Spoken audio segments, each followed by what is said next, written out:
Hello, this is me Priyanshi. Welcome to Personal Tutor.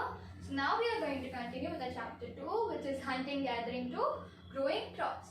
For this, we have seen how people used to live and why they used to move from one place to another, and for food what they used to use, and for food what they used. Also, we have seen कि हमको इन सब के बारे में किस चीज से पता चलता है. So now we'll study about choosing a place to live in, finding out about fire and a changing environment. Before all of this, can you see these numbers? Can you think why are they here? Actually, जो हमारी stone age होती है, stone age जैसे हमने सबसे पहले part में देखा था about the history which is being divided in 3 parts. जो हमने देखा था ancient history, medieval history and modern history. तो ये जो एंशिएंट हिस्ट्री होती है, ये जो भी हमारी एजेस होती हैं जिसमें लोग किस टाइप से रहते हैं, वो सब आती है एंशिएंट हिस्ट्री के अंदर. अब एंशिएंट हिस्ट्री के अंदर एक एज आती है स्टोन एज. स्टोन एज यानी जहाँ ऐसा टाइम पीरियड जहाँ पर स्टोन का यूज सबसे ज्यादा हुआ करता था, इसीलिए इसको हम बोलते थे स्टोन एज. अब हम ये चैप्टर जिस बारे में पढ़ रहे हैं वो भी पूरा स्टोन एज से रिलेटेड, क्योंकि हमने पहले देखा कि लोग सबसे ज्यादा किस चीज को यूज करते थे, स्टोन का. तो इसको हमने 3 पार्ट्स में डिवाइड करा है स्टोन एज को. First is Palaeolithic, Mesolithic and Neolithic. यहाँ पर पैलियो मतलब ओल्ड, ठीक है, पैलियो मतलब ओल्ड, और लिथिक मतलब स्टोन यानी पुराना स्टोन एज. ठीक है, मतलब स्टोन एज जैसे इतना था तो इसको हमने क्या करा 3 पार्ट में डिवाइड कर दिया.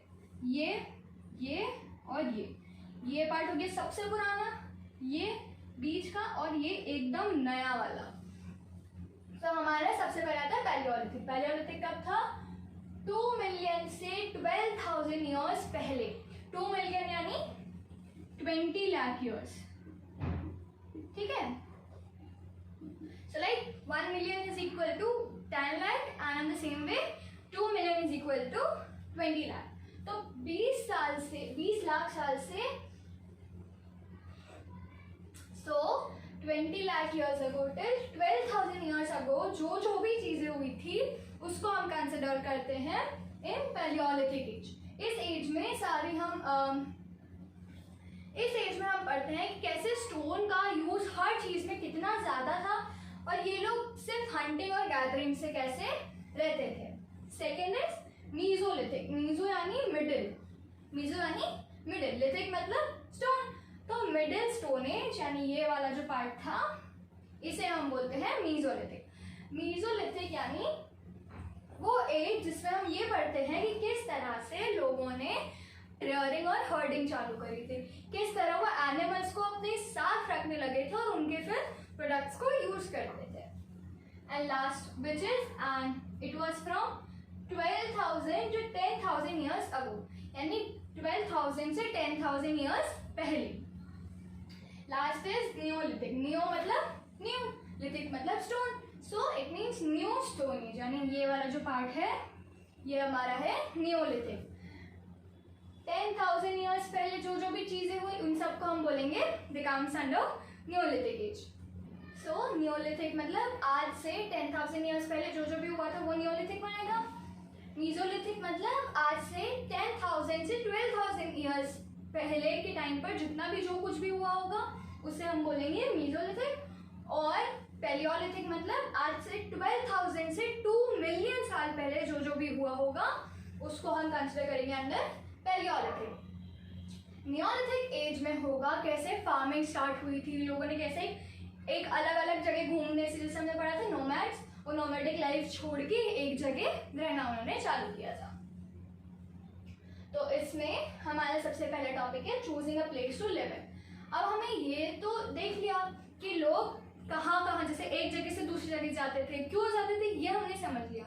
लेकिन अगर वो एक जगह छोड़कर दूसरी जगह जा रहे हैं तो वहां पर उनको क्या क्या चाहिए होगा. जैसे हमें पता है हम भी कोई जगह छोड़कर जाते हैं तो we also look for some facilities. तो वैसे ही ये लोग क्या देखते थे, कभी एक जगह छोड़ के दूसरी जगह जाना होता था तो पहला देखते थे ये सोर्स ऑफ वाटर।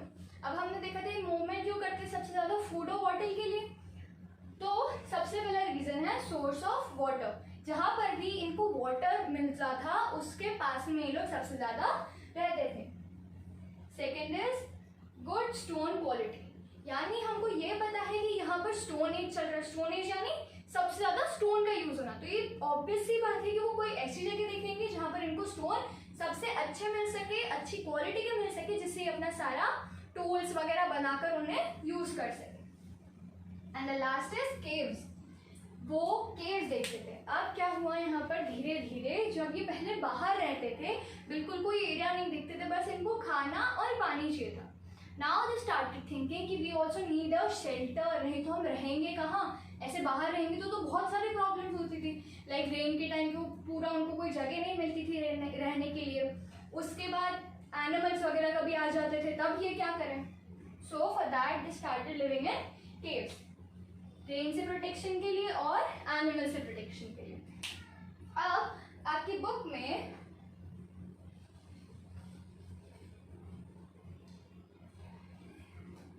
में एक एग्जाम्पल दे रहा है भीमबेटका का। भीमबेटका एक प्लेस है मध्य प्रदेश में, you can see here on the map. तो भीमबेटका वो जगह थी जहां पर इंडिया की सबसे पुरानी केव्स मिली है। Okay, so at Bhimbetka the oldest cave was found. और उस केव्स में कुछ पिक्चर्स बनी हुई थी, और उसमें ही नहीं, मोस्टली जितनी भी केव्स थी उनमें इन आर्कियोलॉजिस्ट को कुछ पिक्चर्स मिले। अब पिक्चर्स किसकी होती थी, एनिमल्स की, वाइल्ड एनिमल्स की, और वो इस तरह से बनाई गई थी जैसे आज के आर्टिस्ट बनाते। तो क्या आप सोच सकते हो कि ये लोग सिर्फ एनिमल्स ही क्यों बनाते होंगे? Yes, for food they used to search for animals also. तो माइंड भी ये वो शो करना चाहते हो कि किस टाइप के एनिमल्स ये लोग पकड़ते हैं, कैसे एनिमल की हंटिंग करते हैं। अब उस टाइम पे लोग बोलते तो थे नहीं, उनको लैंग्वेज आती नहीं थी जिससे आप अभी समझ रहे हो। मैं यहाँ से बोल रही हूँ, हमको एक दूसरे की लैंग्वेज समझ में आ रही है। बट उस टाइम पे जब लैंग्वेजेस नहीं होती थी, so they used to draw pictures to show their skills. तो ये था choosing a place to live in, यानी वो कहाँ पर रहना चाहते थे। Second is finding out about fire. अगर हमें आज फायर की जरूरत होगी तो we just go for matchstick, या फिर किचन में जाकर हम अपने गैस पे फायर ऑन कर लेते हैं। तो फिर इन लोगों को इतना क्यों काम करना पड़ा कि सर्च फॉर फायर? बिकॉज ये इतनी पुरानी बात है, जब लोगों को कुछ भी नहीं पता था, तब इन्होंने कभी ये लोग ऐसे ही बैठे होंगे and they used to rub the stones to take out fire from them. तो यहाँ पर वापस से स्टोन का यूज आया। माइट भी इन्होंने ध्यान दिया होगा कि यार ऐसा करने से तो यहाँ से तो फायर आती है। फिर उन्होंने सोचा कि अगर फायर आती तो हम उसको कहाँ कहाँ पर यूज कर सकते हैं। तो अगर हम आज फायर यूज कर पा रहे हैं तो ये उस टाइम के लोगों की थिंकिंग की वजह से। अब कुरनूल केव्स, ये केव्स आपकी बुक में दी हुई है एक मैप में, you can see the map here. अब इन केव्स में फायर के बारे में, अब इन केव्स में कुछ एशेस मिले। एशेस यानी राख, जैसे अपन कुछ भी चीज जलाते हैं वो जब जल के खत्म हो जाती है तो कुछ एशेस यानी कुछ राख बच जाती है। तो इनको ऐसे एशेस मिले थे कुरनूल केव्स में। अब हम ये सोच सकते हैं कि यार उन लोगों को कैसे पता कि ये जो नोमैडिक लाइफ रहने वाले थे उन्होंने ही फायर लगाई, क्योंकि ये सारी केव्स ऐसी जगह होती थी कहीं फॉरेस्ट में या ऐसे जहाँ पर यूजुअली लोग नहीं जाते और वहाँ पर एनिमल्स वगैरह रहते हैं। अब एनिमल्स तो ऐसी फायर लगाएंगे नहीं, सो उससे हम कह सकते हैं। और ये जो आर्कियोलॉजिस्ट होते हैं इनके पास एक प्रोसेस होती है जिससे जो भी कोई भी चीज़ उनको मिलती है वो उसको पता कर सकते हैं कि वो कितने साल पुरानी होगी। सो अकॉर्डिंग टू दैट उनको पता चला कि ये जो एशेस है ये इस टाइम पीरियड की है जब यहाँ पर ऐसे नोमैडिक लोग रहते थे। अभी फायर का यूज़ कहाँ कहाँ करते थे? फायर का यूज़ होता था लाइटिंग के लिए, जो हम आज भी करते हैं। कई बार कैंडल्स वगैरह हम जला देते हैं जब लाइट चली जाती है। सेकेंड इज रोस्टिंग, यानी किसी भी चीज़ को रोस्ट करने के लिए। Third is to scare animals, जो एनिमल्स होते हैं बड़े बड़े, वो कई बार ऐसे नहीं जाते हैं और उनको डराने के लिए ये लोग फायर का यूज करते थे। तो फायर के बारे में हमको कैसे पता चला, कहाँ से मिली और ये लोग फायर का क्या यूज करते थे, this all we got here. Now moving on to the last topic which is a changing environment. Changing environment यानी एनवायरनमेंट में जो वेदर है, एनवायरनमेंट यानी हमारी पूरी सराउंडिंग्स। अब इस पूरे सराउंडिंग में जो जो चेंज है वेदर के या क्लाइमेट के, उसको हम कहेंगे चेंजिंग एनवायरनमेंट। अब इस टाइम पे एकदम से चेंज कैसे आया, 12,000 ईयर्स अगो, 12,000 यानी मीसोलिथिक। अब हमने अभी तक पैलियोलिथिक के बारे में पढ़ा कि कैसे स्टोन्स का यूज करते थे अलग अलग काम को करने के लिए। अब धीरे धीरे हमारी यहाँ पर आ रही है मीसोलिथिक एज, ठीक है। तो मीसोलिथिक एज में क्या हुआ, एकदम से क्लाइमेट चेंज हुआ धीरे धीरे करके। पहले बहुत ज्यादा ठंड होती थी, तो वो ठंड धीरे धीरे करके गर्मी में बदलने लगी। अब जब वार्म क्लाइमेट आया तो धीरे धीरे ग्रास लैंड पड़ने लगे। अब हमें ये पता है ग्रास कहाँ पर होगी, जहाँ पर बिल्कुल ऐसी बर्फ जमी होगी वहां तो ग्रास हो नहीं सकती। तो जब धीरे धीरे वार्म क्लाइमेट चालू हुआ, जब थोड़ा सा पानी सनलाइट सब मिलने लगा, तो धीरे धीरे ऐसे लैंड्स होने लगे जहाँ पर ग्रासेस उगने लगे। अब अगर ऐसे लैंड्स होने लगे तो वहां पर कौन से एनिमल्स होंगे, जो ग्रास पे डिपेंड करते हैं। जैसे हम सब लोग हैं, तो अगर कहीं पर फूड ज़्यादा अच्छा होगा या जहाँ पर सब खाने की चीज़ें बराबर मिल जाती होंगी, वहाँ पर ह्यूमंस की भी कमी नहीं होगी।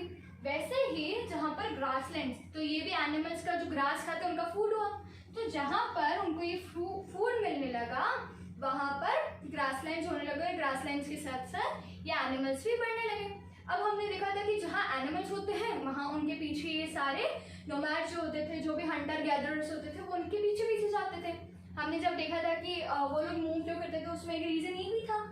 तो जब वो लोग इनके पीछे पीछे जाने लगे, तब उनके दिमाग में थोड़ी सी वापस से कुछ दिमाग चला और उन्होंने बोला यार हम हर बार तो इनके पीछे पीछे जाते हैं, तो can't we do one thing कि हम इनको अपने साथ रख के इनको एज ए डोमेस्टिक एनिमल ले लें। डोमेस्टिक यानी जिसको हम पालते हैं। तो हम इनको कुछ ऐसे एनिमल ले लें, इन एनिमल्स को हमारे साथ रखें और हर्डिंग और रियरिंग का काम करें। हर्ड यानी होता है ग्रुप। तो जब हम एनिमल्स को ग्रुप में लेकर चलते हैं उसे हम बोलते हैं हर्डिंग। और रियरिंग यानी उनका ध्यान रखकर, उनकी केयर कर कर उनके प्रोडक्ट्स को जब हम यूज करते हैं तो उसे बोलते हैं रियरिंग। तो जैसे जैसे एनवायरमेंट चेंज हुआ, उसके बाद क्या हुआ, ग्रासलैंड्स बने।